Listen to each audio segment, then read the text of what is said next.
All right, good evening. Let's let a few folks join in. We'll give it about another 15 seconds and then we'll get started.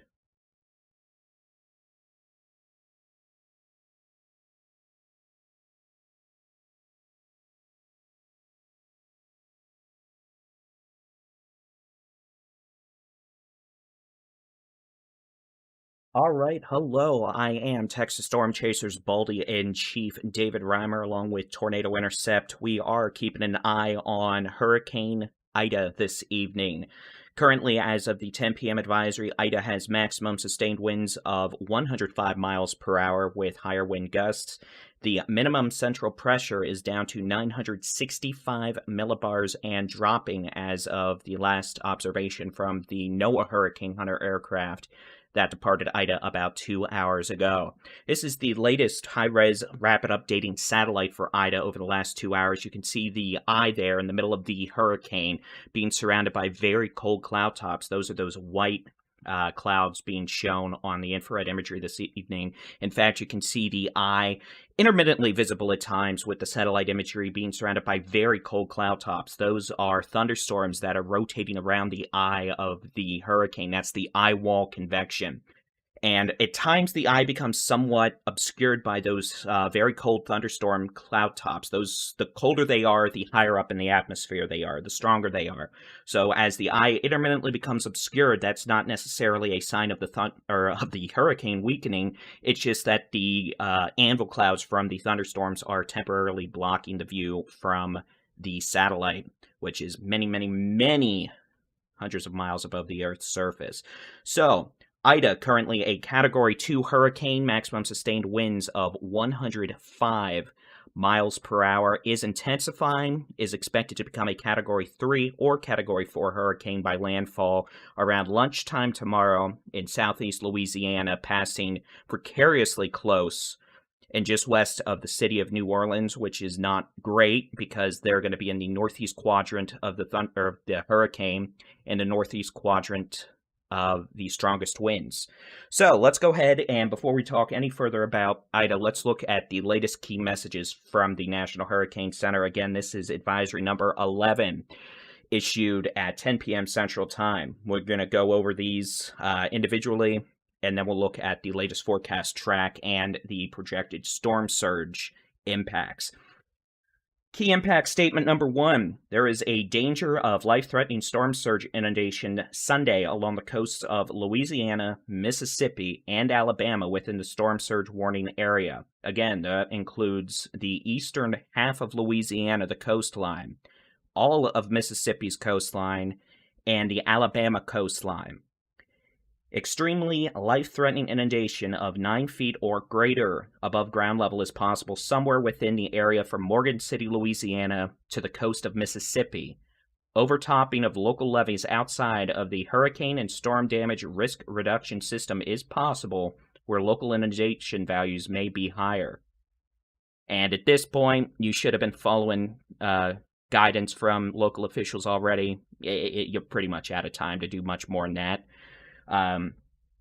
Key point number 2. Ida is expected to be an extremely dangerous major hurricane when it reaches the coast of Louisiana. Hurricane force winds are expected Sunday in portions of the hurricane warning area along the Louisiana coast, which we'll look at further here in a minute, including metropolitan New Orleans, with potentially catastrophic wind damage possible where the core of Ida moves onshore.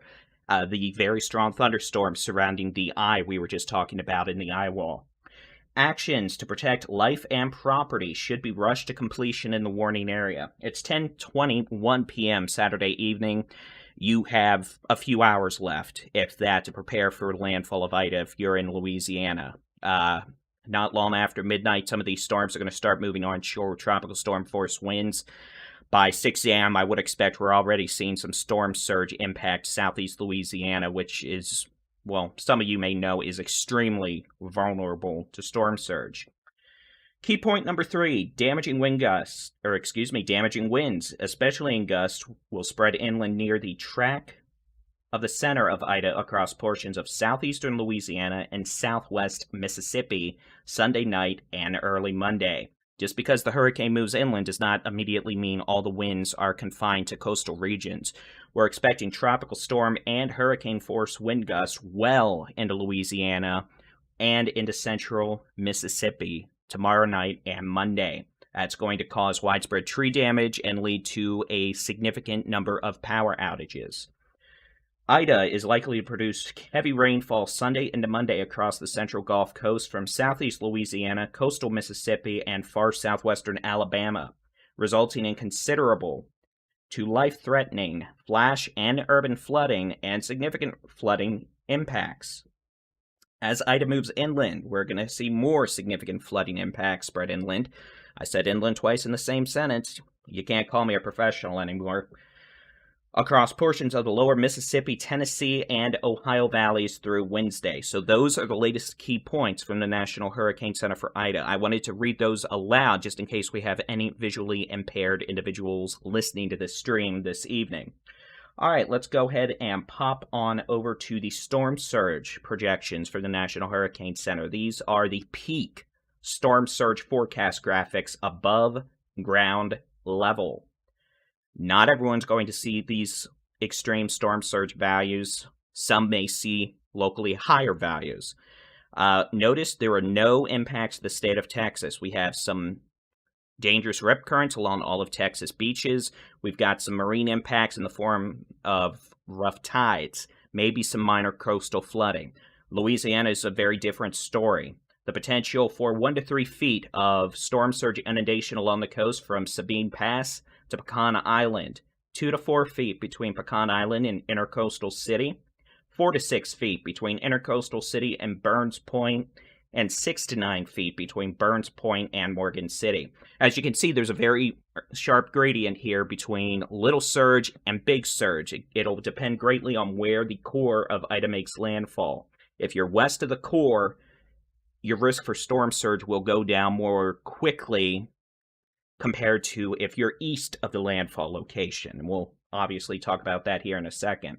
From Morgan City, Louisiana to the mouth of the Mississippi River, there is a potential for a catastrophic storm surge of 10 to 15 feet above ground level. A flood wave will go up the Mississippi River into the hurricane and flood protection system surrounding New Orleans. If that does its job, and hopefully it will, that'll keep the storm surge from impacting the city of New Orleans proper. Obviously, that did not happen in 2005 with Katrina, but they've spent a lot of money and a lot of resources to make sure that does not happen again. A 7 to 11-foot storm surge from the mouth of the Mississippi River to Ocean Springs, Mississippi. Again, Mississippi, the potential for a significant storm surge of 4 to 7 feet above ground level. If not for the disaster, the human-made disaster of Katrina in 2005 in the city of New Orleans, the main story would have been the absolute annihilation of the Mississippi coastline by a 25 to 30-foot storm surge that wiped the coast of Mississippi off the map. The potential for a 5 to 8-foot storm surge on Lake Pontchartrain. That is north of the city of New Orleans, so they're going to have water coming up the Mississippi River and coming in from Lake Pontchartrain, but that's what the new flood protection system is supposed to prevent, at least in terms of water coming into the city. Again, hopefully that, works out as they planned. A 4 to 7-foot storm surge from Ocean Springs to the Mississippi-Alabama border, and then the potential for a 2 to 4-foot storm surge from the Mississippi-Alabama border to the Alabama-Florida border. This does include Mobile Bay and Mobile, Alabama. All right, so a lot of water being pushed inland in a very susceptible portion of the Gulf Coast. In terms of rainfall, New Orleans and southeast Louisiana won't only be dealing with water coming in from the Gulf of Mexico, they'll be dealing with water falling from the sky. The potential for widespread rainfall amounts of 10 to 20 inches across southeast Louisiana, including metropolitan New Orleans, could see localized rainfall amounts exceeding 20 inches. Widespread rains of, pretty much 4 to 10 inches across all of Mississippi. That'll push rivers up in the flood stage. Potential for 8 to 10 inches of rain in far southwest Alabama, including Mobile. You can see the heavy rainfall, while not in the feet range, will continue well north of the landfall location into the Tennessee Valley on Tuesday and Wednesday. So a lot of water is going to have to come down rivers over the coming weeks. And New Orleans not only is going to have to battle against storm surge, which hopefully the walls will do their job. I think the bigger issue at this point, or at least most concerning, given their pumps' reputations over the last few years, is pumping out all of the rainwater that's going to be falling in the bowl that's known as the city of New Orleans. So hopefully the pumps stay online and are able to keep up with all the rain that's falling. Otherwise, the city is going to be, well, dealing with flooding. And we'll go ahead and pop back over to me and satellite imagery. The cone shape across Louisiana, that is the latest cone from the National Hurricane Center. Now, let me be very clear when I describe what this cone is. That is not the cone of impact.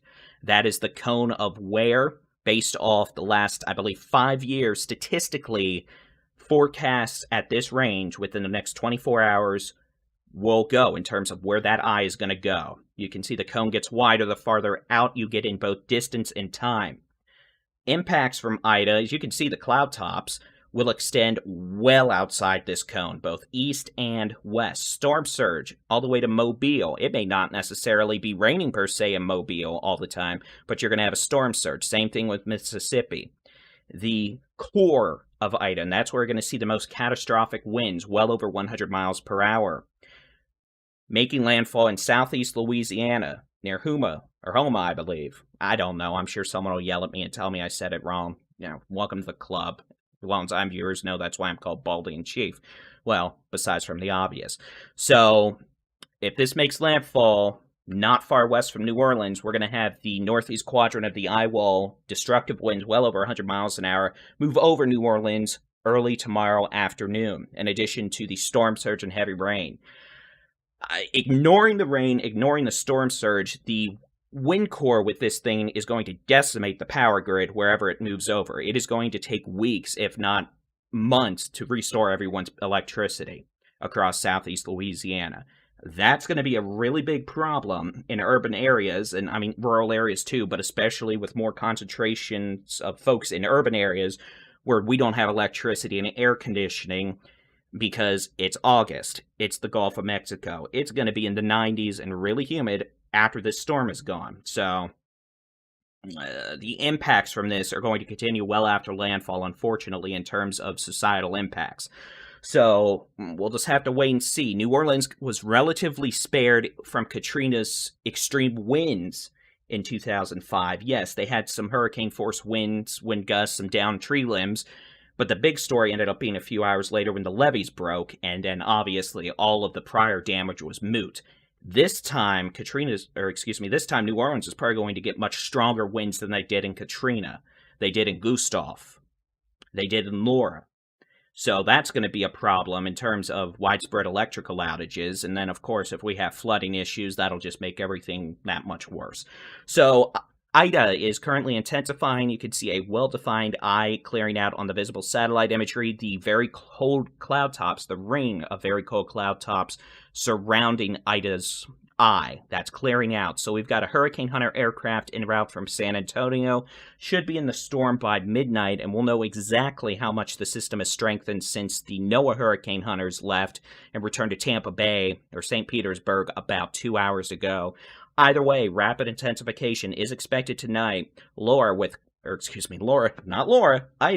with 105 mile per hour winds, could have winds over 130 miles per hour sustained by the time it makes landfall late tomorrow morning or early tomorrow afternoon near Galileo. I said it wrong, I'm sorry. It's there on the screen.